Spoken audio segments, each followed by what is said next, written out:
नामदार जयकुमार भाऊ रावल यांच्या वाढदिवसाच्या निमित्ताने जानेवारी रोजी जितू मामा त्यांच्यातर्फे रवी किरण महाराज यांचं कीर्तन आयोजित केलेलं आहे. स्वप्नपूर्ती नगर लंगाने यायला विसरू नका. भगवंत भक्ताच्या अंतकरणातला भाव पाहतो आणि त्या भक्ताच्यासाठी कितीही खालच्या पातळीचं कितीही खालच्या लेव्हलचं काम करायला तयार असतो. भक्ताची भक्ती बघितली आणि भक्ताच्या बायकोचं बाळंतपण केलं. हा अभंग पर्यंतचा माझा विषय होता, पण पुढचं सांगतो. समाजाचा काहीतरी संदेश गेला पाहिजे म्हणून महिला मातांना सांगतो, जर चोखोबाच्या बायकोचं बाळंतपण माझा जगाचा मालक करत असेल, चोखोबाच्या बायकोचं बाळंतपण माझा जगाचा मालक करत असेल, फक्त चोखोबाची भक्ती बघूनच नाही तर त्या मायचंही काहीतरी पुण्य असेल. बरोबर आहे ना? त्या मायचंही काहीतरी पुण्य असेल. जसं की प्रसंग असा होता, महिला माता तुम्हाला जे सांगतोय ना ते माझ्या बहिणींना पण सांगतो मी, आणि तुम्ही बसलेल्या सगळ्या माझ्या बहिणीचा हात धरून, हो, म्हणून सगळ्या बहिणींना मला सांगावं वाटतंय, चोखोबाच्या बायकोचं बाळंतपण जर भगवंत करत असेल, चोखोबा तेवढा भक्त खरा होता हे जरी खरं असलं, पण त्याच्यासाठी भक्ताची बायको म्हणजे सोयरामायचं सुद्धा तेवढंच पुण्य होतं. देव जर बाळंतपण करतोय मग याच्यासाठी काय पुण्य होतं त्या मायचं ऐका. सासरी बुवांना दिसत नाही आणि रोज चोखामेळा बापाची आंघोळ घालत होते. एक दिवस असा आला की चोखामेळांना शक्य झालं नाही, म्हणून पत्नीला सांगितलं मा बापाची आंघोळ घाल म्हणून. पत्नी बापाची आंघोळ घालते आणि बापानं सांगितलं होतं चोखामेळाला की मी आंघोळ तूच घालायची, मला कोणाला आंघोळ घालू देऊ नकोस. पण पत्नीला सांगितलं मला शक्य होणार नाही, म्हणले तू माझ्या बापाची आंघोळ घाल. आता बापाची आंघोळ सुनबाई सासऱ्याची आंघोळ घालते. चोखोबा आंघोळ घालतोय हे भाव होते, पण नेमकं घडलं असं की आंघोळ करत असताना हो चोखोबाच्या पत्नीच्या हातातल्या ज्या बांगड्या होता ना त्या चुडींचा आवाज आला आणि बाबांनी तो आवाज ऐकला. आंघोळ वगैरे झाली, आसनावर बसलेले आणि तिथं चोखोबांना विचारलं, चोखा तू रोज आंघोळ घालत होता बाळा, कधी मला चुडींचा आवाज आला नाही, पण आज आंघोळ घालत असताना बांगड्यांचा आवाज येत होता, नेमकं काय झालं? चोखामेळ्याच्या डोळ्यात अश्रू होते. बाबा रोज आंघोळ मीच घालत होतो, पण आज मला शक्य झालं नाही, म्हणून मी माझ्या पत्नीला तुमच्या सुनबाईला सांगितलं माझ्या बापाची आंघोळ तू घाल, आजच्या दिवस मदत कर. आणि तुमची सुनबाई तुम्हाला आंघोळ घालत होती, त्यांच्या तिच्या बांगडीचा आवाज तुम्हाला आला असेल. महाराज त्या सासऱ्याच्या डोळ्यात अश्रू होते, सासऱ्याच्या डोळ्यात अश्रू होते, चोखोबाच्या बापाच्या डोळ्यात अश्रू होते. देवाला सांगितलं, देवा जीवनामध्ये आपण लहानपणी आपली माय आपल्याला आंघोळ घालते, सुखदुःखात आपली पत्नी आपल्याला आंघोळ घालते, पुढे जाऊन आपली मुलगी आपल्याला आंघोळ घालते जर वय जास्त झाली तर. पण माझी सुनबाई जर मला बाप म्हणून आंघोळ घालत असेल, माझी सुनबाई जर मला बाप म्हणून आंघोळ घालत असेल तर देवा ऐक ना, माझ्या सुनबाईच्या जीवनामध्ये कसलं संकट आलं ना, माझी आत्तापर्यंतची केलेली भक्तीमधनं मी तू कधी काही मागितलं नाही, तुझ्याकडनं कधीच मी मागणी मागितली नाही, पण माझ्या सुनबाईच्या जीवनात जर काही दुःख आलं ना तर माझं सगळं वारीचं पुण्य माझ्या सुनबाईच्या दुःखात देशील. सासऱ्याची आंघोळ घातली म्हणून चोखोबाच्या पत्नीचं बाळंतपण करायला जगाचा मालक आलेला. म्हणून सगळ्या बहिणींना सांगतो, सासू सासऱ्यांचं करायला अजिबात कंटाळा करायचा, अजिबात कंटाळा करा ना, पण सासू सासरा बी तसा पाहिजे. आपला बाकीना किडा पाडतं, सुनबाया बी काय करते, हो बाकीना सासू वासनी सेवा करायला सुनबाया तयार आहेत, पण एका ते टाई वाजत नाही. काही काही म्हातारीले अशी सवय राहस ना, सुनबाई जर कधी पोरगान गाडीवर बसेन जास ना, दकव बिकू ती कशी मजेने मुसडत आणीन बटणे दकव, आणि तत्यान जर जवाई अंडेरले बसाडीन लयस ना दकव गंगू माय म्हणी सोनचिडी काय मजेनी बटीन म्हणी हो माय, म्हणजे तुनी सोनचिडी दुसऱ्यानी मजाना मुसडानी मराल टाईमवर चाय भेटी तुला वाय वारले. एका हातानं टाळी वाजत नाही. मला सांगायचं एवढं की भक्ताचं अंतकरणातला भाव बघतो आणि भगवंत त्या भक्तासाठी किती खालच्या लेव्हलचं काम करतो. म्हणून तर माझे तुकोबर आहे प्रमाण सांगत असताना सांगतात की अशा देवाला शरण जायचे, अशा देवाला शरण जायचं की त्या भगवंताच्या मनामध्ये थोडंही लाज नसली पाहिजे भक्ताचं काम करण्याची. अशा देवाला शरण जायला माझे तुकोबाराय सांगतात अभंगाच्या प्रथम बाबा निमालेगाव नदी चंदनपुरीनं कीर्तन मग सांग बोलणार काय, पण भाव चांगला राहतोच बरं त्यास ना, ज्या बोलतस ना त्यास ना भाव खूप चांगला राहतच बरं दादाश्री. फक्त त्या बोलताना प्रेम, जसं आपण म्हणतो ना भाई काय बेकार आहे भाऊ, मग तो बेकार नाही शे, पण खरंच चांगलं आहे, काय बेकार आहे भाऊ आहे आपली भाषा आहे. तसं ते जामद आहे का साखरी बागमा जामदामा त्या फास पारधी लोके अख्खं गाव माडकरी शे बरं, अख्खं गाव माडकरी शे. इथला भारी लोके कृष्णा माऊलीना शिष्य आहेत. त्या माऊलीले जर बोलावणार आहे ना तरी सुद्धा हीच भाषा मग सांग, ए माऊली चाल रे त्यान मायना साला ते आमना घर बी ये रे माऊली. गुरुजी आहेत पण बोला ना त्यासना मनमा आदर आहे, प्रेम आहे, बठ आहे, पण भाषाच तशी आहे. त्यासनी भाषा वेगळी, आपली भाषा बोलताना असंच बोलतं त्या. आणि नेमकं म्हणा एक कीर्तन वय गे मला फोन होणार, पहिलं कीर्तन वय झालं होतं, दुसरं कीर्तन ते ताजुद्दीन बाबा वारले का, ते बाबा वारल्याच्या नंतर दशक्रिया विधीच्या दिवशीच माझं कीर्तन त्यांनी ठेवलेलं. मग पहिलं कीर्तन ऐकाय जायला होतं. त्यासना असं शे अख्खं गाव बसस, कोणा का घरमा म्हातारा मरो का म्हातारी मरो, बट गाव मीटिंग करतच त्या कोणता कीर्तनकार बोलावाना अख्खं गावने ठरावं, जत जास्त मतदान पडणं तो कीर्तनकारले बोलावतच त्या. आता नेमकं म्हणा पहिलं कीर्तन ऐकेलं होतं त्यास ना, एक म्हातारा मर ना मग महिनामा मीटिंग होईनी. किर्लोस्कर महाराज ना मला फोन, किर्लोस्कर महाराज म्हणे ए महाराज, ए रविकिरण महाराज, ए चाल रे त्यान मायना साला तुना नाव सांग राहणार रे आमना गावमा. म्हणतो काय वे ना, अरे तशा नाही रे महाराज, त्यान मायना साला ते रातली मीटिंग लिना त्या बट्या बाया सांग राहणार ते भुऱ्याल बोलावा रे, त्यान मायना साला ते नाचच बी मस्त सांगच बी मस्त साला ते त्या बाया सांगण्यात त्यान मायना त्या भुऱ्याल बोलावा साला ते दिकच बी चांगला, नाचच बी चांगला आणि म्हणच बी चांगलं साला ते त्या साला भुऱ्यालेच बोलायला. म्हणतो हो तारीख देऊ नको पण इथला कुमचा नको होतो. भाव एवढा चांगला महाराज पण बोलतस, आणि गेली तरी चालता चालता या पोरे बहिण पुरा बेकारे राहू महाराज. म्हणजे त्यासना भाव असा गैरा असाच रास. पण असो, खरं तर वेळ झालेली आहे. मी तुम्हाला सांगत होतो विनोदामध्ये की तुम्ही कीर्तनाचा वेळ वाढवून मिळेल, पण त्याचा मोबदल्यामध्ये तुम्ही काय देसाल अपेक्षा काहीच नाही. मी फक्त विनोदात सांगतो. आम्ही लोकांना सांगतो की जीवन जगायला खूप काय अपेक्षा ठेवायची नसते. मग जो कीर्तनकार म्हणतो की भैया यहाँ का यही पे छोड़ना है, साथ में कुछ आने वाला नहीं है, यही बोलने वाले कथाकार और यही बोलने वाले कीर्तनकार अगर 50,000 रुपए लेते हैं तो किसके लफ्ज पे विश्वास करे. जर आम्हीच सांगतो की हे काय सोबत आणायचं नाहीये आणि तोच रवी किरण महाराज जर म्हणत असेल कीर्तनाचं 50,000 रुपये घेतो, तर काय कारण असू शकतं. ज्या माणसाला पाप पुण्य कळत असेल तोच पाप करेल. त्याला कळत असेल ना हे मी पाप करतोय का पुण्य करतोय, पण काहीतरी कारण असेल. जसं आपल्या काना देशामध्ये मला एवढं प्रेम भेटतं, एवढं प्रेम भेटतं आणि सगळ्यांच्या मुखातून ऐकायला भेटतं की महाराज जरी तुम्ही काही सांगत असाल सोप्या भाषेत, पण तुम्ही विनोदातून आम्हाला परमार्थ सांगतात, या गोष्टीचा आम्हाला सार्थ आनंद आहे, अभिमान आहे असं म्हणतात.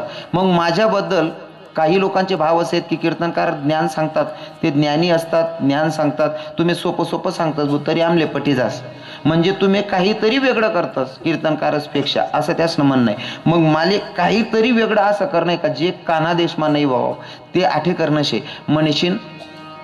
नंतर दिकीच तुमले 2-4-5 वर्ष माराव्या काय करा ना असं.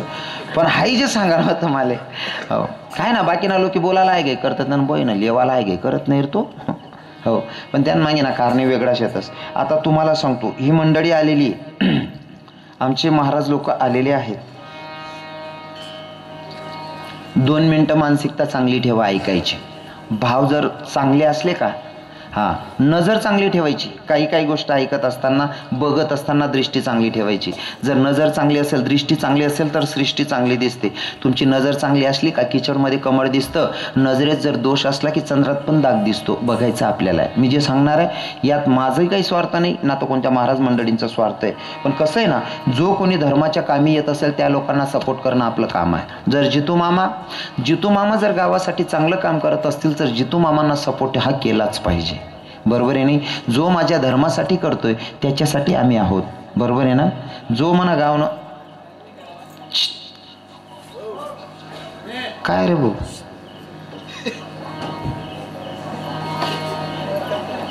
हो कॅबिनवाला सुन नका ना रे गुच्चू बटाबर नाही तर तुम नाका बायोडाटा काढले सुन जटे जमी तटे नाही म्हणे येत जाऊ.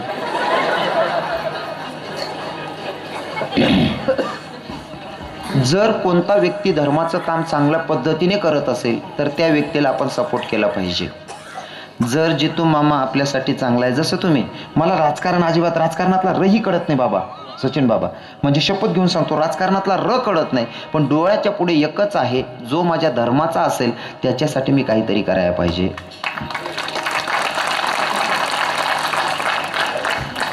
तसंच जर एखाद्या व्यक्तीमुळे, मी कीर्तनातून नाव घेतो बाबा, जर जयघोष करायचा असेल, मोठे बाबांचं नाव घेतो, नथुसिंग बाबांचं नाव घेतो, मी कृष्णा माऊलींचं नाव घेतो, मी दामोदर बाबांचं सुद्धा नाव घेतो, जनार्दन स्वामींचंही नाव घेतो. वास्तविक पाहता बाकीचे नावं कदाचित काही लोकांच्या मते मी श्रीपाद बाबांचं सुद्धा नाव घेतो. त्याचं कारण असं आहे, ज्या एखाद्या संतामुळे जर माझ्या हिंदू परिवारात 100 लोक किंवा 100 परिवार माडकरी होऊन सुखात राहत असतील तर तो माझ्यासाठी भगवंतापेक्षा कमी नाही आहे. मी कोणत्या पंथाला, कोणत्या धर्माला नावं ठेवणारा व्यक्ती नाही. जो माझ्या धर्माला चांगल्या मार्गावर आणतो तो माझ्यासाठी भगवंत आहे. आणि तशा संतांचं मी नाव घ्यायला अजिबात लाजत नाही. मग मला कोणी आनंद संप्रदायवाला म्हणा, वारकरी संप्रदायवाला म्हणा, कोणताही संप्रदायवाला म्हणा, तरी मला काही फरक पडत नाही. पण ज्या संतांनी मला धर्मावर उपकार करेलेत त्यासनी उपकारनी परतफेड आठीन, त्यासना नाव लिहिसने जयघोष करीसनी मग करसू. आणि हीच गोष्ट आता मला सचिन बाबांनी त्यासनी मला सांगी, महाराजजी जेवढे पण नामांकित कीर्तनकार कथाकार झालेत त्यांना ज्यांनी संहिता दिली, ज्यांना शिकवलं, असे आमचे भाऊ महाराज पंढरपुरात ज्यांनी सगळ्यांना शिकवण दिलेली आहे. आता मला सांगा, जर एखाद्यानं काही काम केलं तरी आपण त्याच्या उपकाराची परतफेड करतो, बरोबर आहे की नाही? त्याच्या उपकाराची परतफेड करतो. जर ज्या महात्म्यानं माझ्या महाराष्ट्रातल्या एवढ्या कीर्तनकारांना घडवलंय आणि जर तोच व्यक्ती जर अंधाऱ्यात राहत असेल, मग आम्ही हिंदू काय कामाचे आहेत? आम्ही हिंदू काय कामाचे आहेत? जर आपल्या परिवारातले एका कीर्तनकारानं कमीत कमी 500 घरं सुधरवली असतील आणि असे 500 कीर्तनकार जर त्या बाबांनी बनवले असतील, कल्पना करा आपला हिंदू कितला चांगला बनावा होती. बनावात का नाही बहिणीचं? बनावात ना, मानचेसली विचारानं बनावात का नाही? बरोबर आहे ना? हो, सुरुवातीलाच सांग, ज्यांनी आपल्यासाठी काय करेल धर्मांसाठी, त्यांसाठी जर आपले काय करणं असेल तर त्या बाबासनं कार्य एवढं मोठं शे. आणि नेमकं त्या बाबासमुळे आमनासारखा हजारो कीर्तनकार फिर राहणार. नेमकं त्याच बाबासले कोणी ओळखी नाही राहणं म्हणजे आई शोकांती काय. म्हणजे जर सांगत असताना सांगावं लागत असेल, इथं एकाला विचारलं भाऊ बाबा कोण आहेत, महाराज कोण आहेत, कोण सांगी का? सांगतील कोणी? अजिबात नाही, माहीतच नाही तुमले. मग असे जे संत आहेत ज्यांनी धर्मासाठी खरी सेवा करून ते अंधाऱ्यात आहेत, तर त्यांना आपल्याला आपल्या वतीनं जर बाहेर आणायचं असेल उजळमध्ये, अर्थात त्यांना उजळमध्ये आणायची गरज नाही, पण आपण कर्तव्याला टिकलं पाहिजे. आपल्या धर्माचे संत आहेत, त्यांचं काहीतरी सत्कार्य आपल्या हातून घडावं म्हणून, त्यांचं काहीतरी नाव पुढे यावं म्हणून आपल्याला फक्त सपोर्ट करायचा आहे. आणि मला यांच्या परिसरामध्ये ते कमीत कमी 50 लाखाचा कार्यक्रम आहे बाबांचा पुण्यतिथीचा. 50 ते 60 लाखाचा कार्यक्रम आहे त्यांच्या भागामध्ये. प्रत्येक गावामध्ये ठरवून गेलं की आम्ही कोण म्हणे हो लोक दान करायला लोक आहे की नाही करतच. असं त्यासनीच स्वतःशनी महाराजांनी 1-1 लाख रुपये जमा कर दिले. 60-70 लाख रुपये लागायत, 10 महाराजांना 10 लाख जमा आहे. मला अशी अपेक्षा आहे, जर लंगाण्यामध्ये काय तुमच्याकडनं सत्कार्याला काही करावं वाटत असेल तर सुरुवात झाली पाहिजे. आमना महाराज मंडळी ज्या महाराज या बिचारा 500-700 रुपयावर रोज दिनभर का तो फिरतच, प्रवास मान 2 तास कीर्तनले उभं राहतच, त्या जर लाख रुपया खर्च राहणार धर्मांसाठी, मग आपण कितला देवाला पाहिजे? लाख रुपया ते पक्का बनतच, आपला बनतच का नाही? 5-50 हजार काहीच देखील राहणार नाही. बाकी ना त्याचं म्हणून मजा येडान मागचा हवेस तो तुम्ही काही बोलणार नाही. पण मी ज्यांच्याकडे आलोय, जितू मामा तुम्ही सत्कार्य करतायत, मी भाऊंच्या वतीनं मी फक्त बाबांनी नाव सांगितलं त्याच्यावरनं काही ना काही महात्म्यांच्या नावातच ताकद असते. मी असा शब्द दिलेला आहे की माझ्या वतीनं जे करता येईल ते मी करण्याचा प्रयत्न करेल. मी इथं सांगणार नाही माझ्या यथाशक्ती मी काय करेल तो माझा प्रश्न असणार आहे. पण मी जितू मामांना असं विचारेल, मामा मी कोणत्याच कीर्तनात कधीच कोणाकडनं मागणी मागितली नाही. व्यासपीठावर शपथ घेऊन सांगतोय, कोणता व्हिडिओ चेक करल्या मी मन कष्टानं सोडत नाही आणि फुकटनं लेत नाही. पण मला अपेक्षा असं आहे, आमचे मी ज्यांना सरपंच म्हणून नाव दिलेलं आहे, आमचे रावसाहेब दादा आणि माझे जितू मामा, तुम्ही 2 जणेशनी मला आठे बोलायले आणि या लोकेशले पक्का विश्वास आहे आमना प्रत्येक परिसरमा त्यासना परिसरमा 25 लाख जमा राहणार दुसरा महाराज 5-5, 10-10 लाख रुपया जमा राहणार मी बी म्हणा परिसरमा 5-1 लाख रुपया जमा देऊ असा बजेट आहे म्हणा तुम्ही दोन्ही जण बोला मला कितली मदत करशात या कामले नाही असं नाही बोली द्या 51,000 रुपये धन्यवाद टाळ्या झाल्या पाहिजे मामा तुम्ही जर माझ्या भगवंतासाठी असे दान करत असाल माझ्या साधूंसाठी एवढी पुण्य तुम्ही कमवतायत ना मी माझ्याकडनं माझ्या राधाराणीला सांगेल की माझ्या जितू मामांवरती एवढी कृपा कर जेवढे ते आमच्यावर दया करताय आणि आमचा सपोर्ट असेल तुम्हाला आमचे रावसाहेब दादा माझ्या नजरेत जे सरपंच आहेत त्याशनी उभं राहायला पाहिजे हां 21 ना ठीक आहे 21,000 रुपये टाळ्या झाल्या पाहिजे वा आमचे कोणीतरी बाबा तुम्हीच घ्या ना गुरुजी तुमच्यामधनं कोणाला काय बोलायचं आहे का याच ना आकडा ऐकी निम्मत सोडू नका येता शक्ती असं काही नाही तुम्ही जर कधी 10-15,000 दिनात तरी चालेल ना दरमाना कामशे काय लोक सांगतात महाराज गण खरे 35 क्विंटल कपाशी त्या महिने एक जणांना 15 देणं येतच एक जणांना 30 देणं येतं बट हा बजेट बसाल रात्री मधमात पोरे आजारी पडतात 15,000 उपाड्य डॉक्टर हा असं चांगला कामनासाठी 2-4 हजारले अजिबात घाबरू नये अजिबात नाही आठीन कमीत कमी आपला गाव माल्यापेक्षा 1.5 लाख रुपये तरी भेटायला पाहिजे म्हणजे पुढे आमनं कार्य खरं ठरेल विठ्ठल विठ्ठल विठ्ठल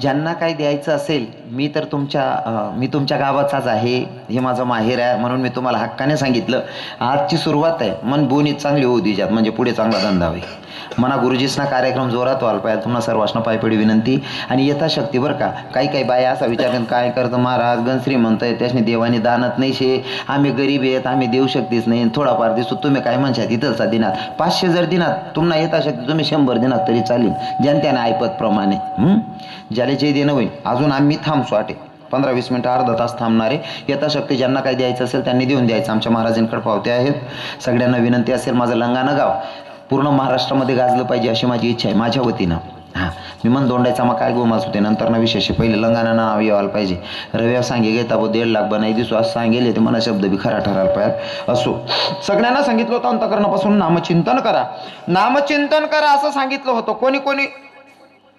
कोणी काय कीर्तनात बसल्याच्या नंतर हाताने टाळी मुखाने नामचिंतन झालं पाहिजे कोणी करा खरं तर कीर्तनाचा नियम आहे अजून कीर्तन राहायचे बरं बाकी नसले असं वाटाय ना चला भाऊ की आपटी घे चला भाऊ अजून राहायचे कीर्तन मला गणच सांगण्याशी आणि तुम्ही ज्यांसाठी येलेत ते बी ऐक नाही का नाही तुम्ही कशांसाठी येलेत बहिणीसोबत खरं काय आहे